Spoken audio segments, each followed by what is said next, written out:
समतल में गति यानी मोशन इन अ प्लेन, ये भौतिक विज्ञान का एक ऐसा विषय है जो कागज पर लिखे गए गणितीय सूत्रों को असल दुनिया की चलती फिरती और उड़ती हुई चीजों से जोड़ देता है। बिल्कुल।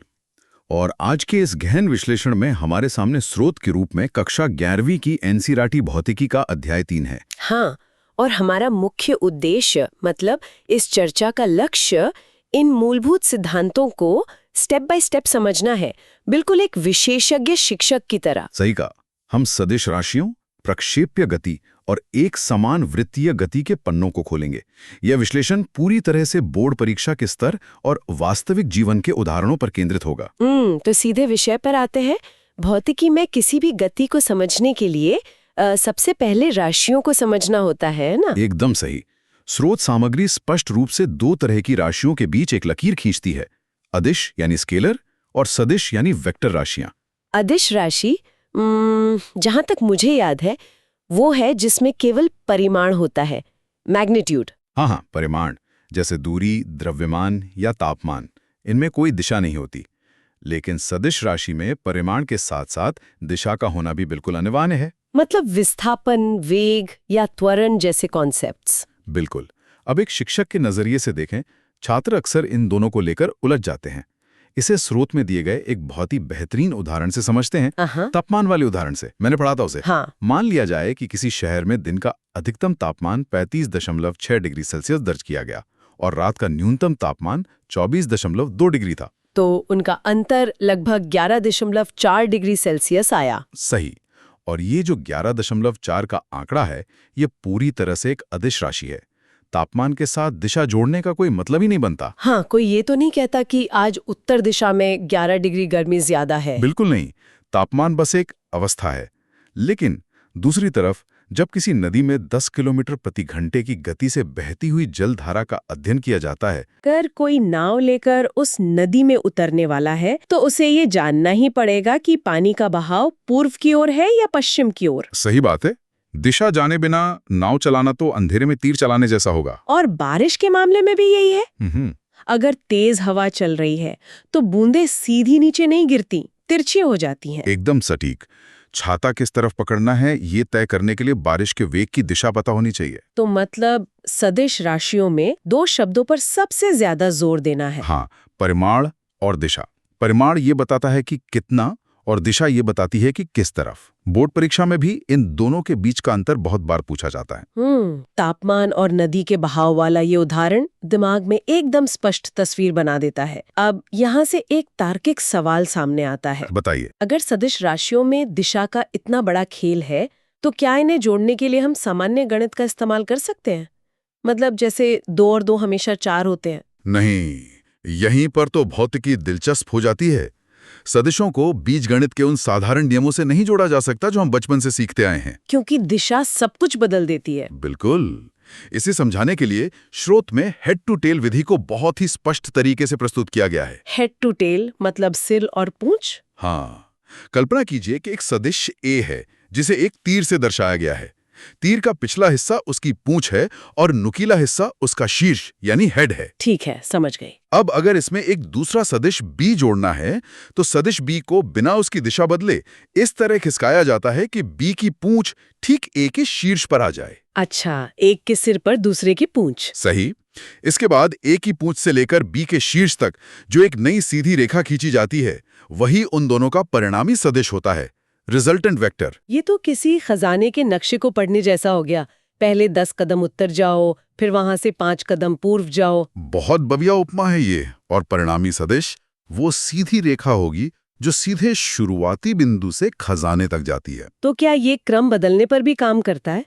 मतलब परीक्षा के नजरिए से इसमें कुछ गणितीय नियम भी तो होंगे। हाँ, परीक्षा के दृष्टिकोण से ये सिद्ध करना बहुत महत्वपूर्ण होता है कि सदिशों का योग क्रम विनिमय नियम का पूरी तरह से पालन करता है, कम्यूटेटिव लॉ। मतलब a + b हमेशा b + a के बराबर होगा। बिल्कुल। खजाने वाले उदाहरण में ही देख लें, चाहे पहले 5 कदम पूर्व जाकर फिर 10 कदम उत्तर जाया जाए, खजाने की लोकेशन वही रहेगी। और शायद साहचर्य नियम यानी एसोसिएटिव लॉ भी लागू होता है। हाँ, जिसका मतलब है कि अगर 3 या उससे ज्यादा सदिश हैं तो उन्हें जोड़ने के लिए कोई भी जोड़ा पहले बनाया जा सकता है। ये सुनकर ऐसा लगता है कि प्रकृति के नियम गणितीय रूप से कितने व्यवस्थित हैं, लेकिन इसी बीच स्रोत में एक और अजीब लगने वाला कॉन्सेप्ट सामने आता है। शून्य सदिश।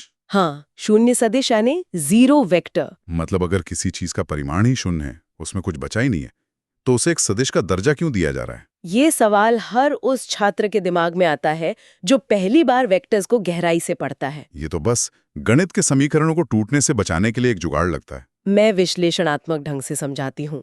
ये कोई जुगाड़ नहीं है, बल्कि एक तार्किक आवश्यकता है। जब किसी सदिश को शून्य से गुणा किया जाता है या किसी सदिश में से ठीक उसी सदिश को घटाया जाता है। सही कहा।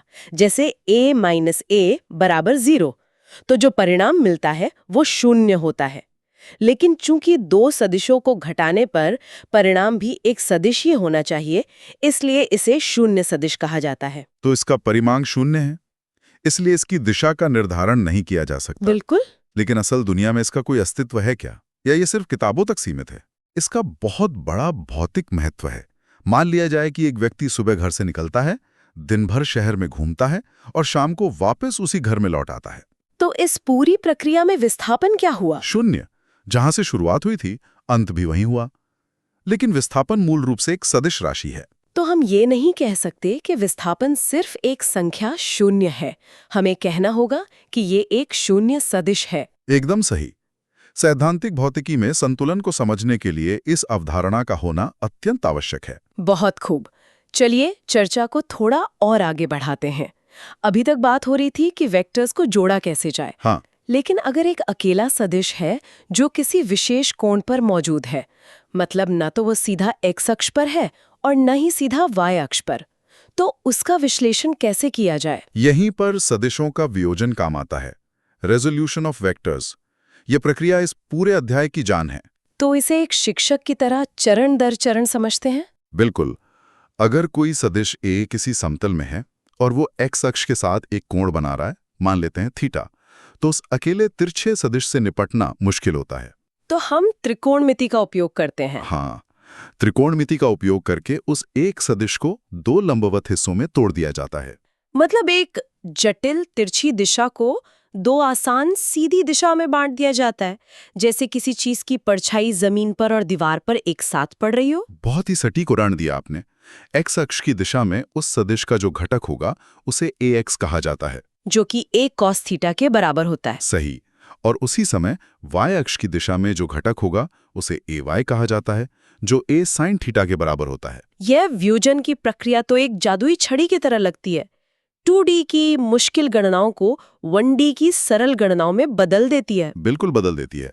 और इन दिशाओं को कागज पर या समीकरणों में दिखाने के लिए स्रोत में एकांक सदिश यानी यूनिट वेक्टर्स का भी बहुत प्रमुखता से जिक्र किया गया है। काई कैप, जे कैप और के कैप। जी हाँ, एकांक सदिशों का कॉन्सेप्ट दिशाओं को एक मानक गणितीय भाषा देने के लिए बनाया गया है।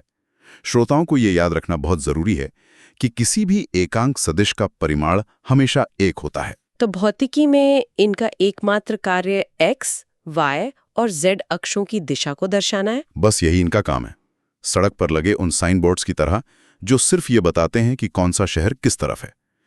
x अक्ष के लिए i कैप, y के लिए j कैप और z के लिए k कैप। ये सब सुनने में ऐसा लगता है जैसे हमारे पास प्रकृति को डिकोड करने के लिए एक पूरा टूल किट आ गया हो। हाँ, और इस टूल किट का असली मजा तब आता है जब इसे द्विविमीय गति यानी किसी समतल में हो रही गति पर लागू किया जाता है। असल दुनिया सिर्फ एक सीधी रेखा में तो चलती नहीं है, 2D मोशन हर जगह है। बिल्कुल।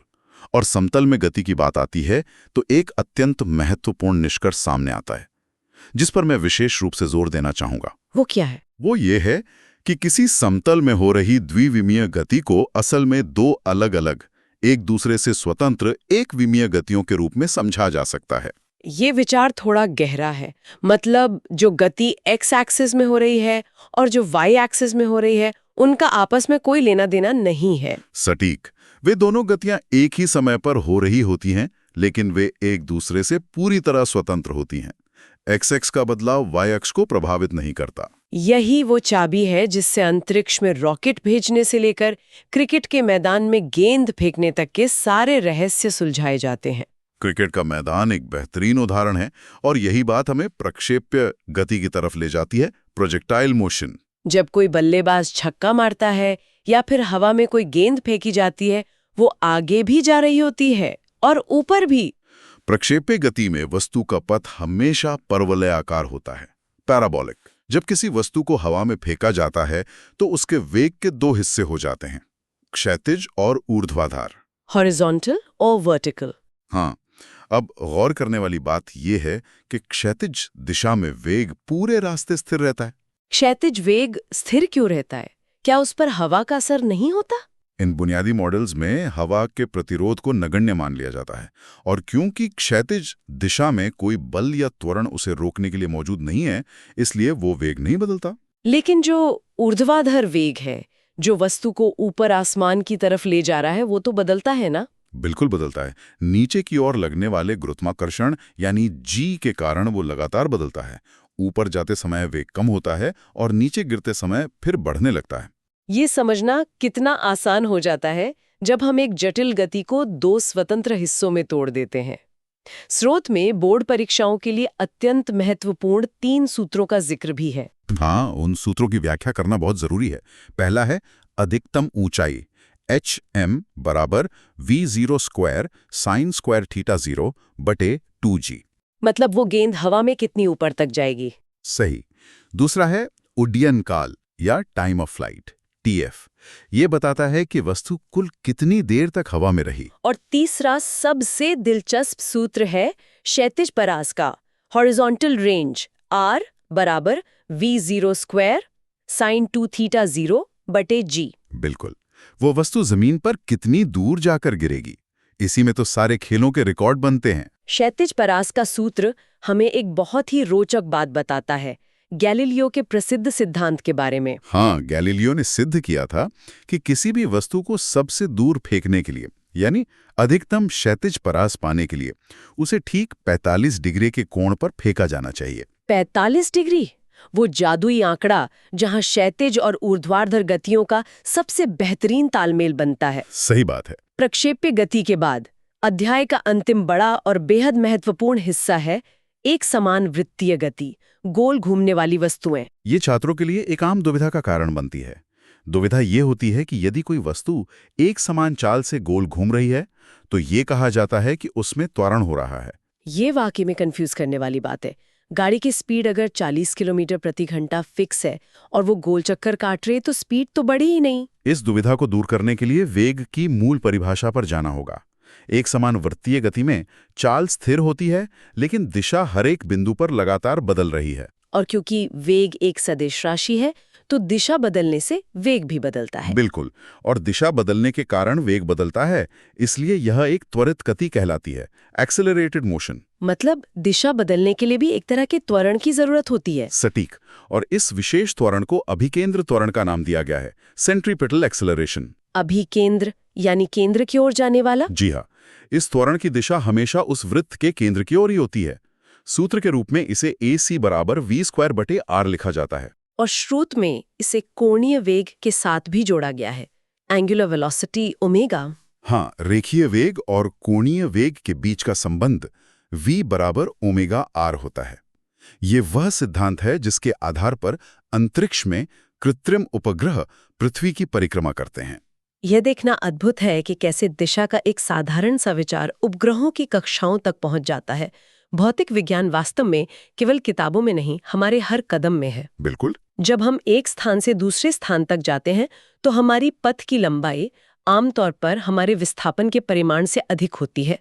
स्रोत सामग्री से परे जाकर सोचें, ऐसी कौन सी सटीक ज्यामितीय स्थिति हो सकती है जहां विस्थापन और पथ की लंबाई पूरी तरह से समान हो जाए? ये एक बहुत ही रोचक सवाल है। इसके अलावा यदि हम किसी वृत्ताकार पथ पर दौड़कर वापस उसी बिंदु पर आ जाएं, तो विस्थापन शून्य हो जाता है, लेकिन हमारी मेहनत और तय की गई दूरी शून्य नहीं होती। समतल में गति के इन बुनियादी सिद्धांतों को अपनी अगली यात्रा पर निकलते समय अपने दिमाग में जरूर रखिएगा।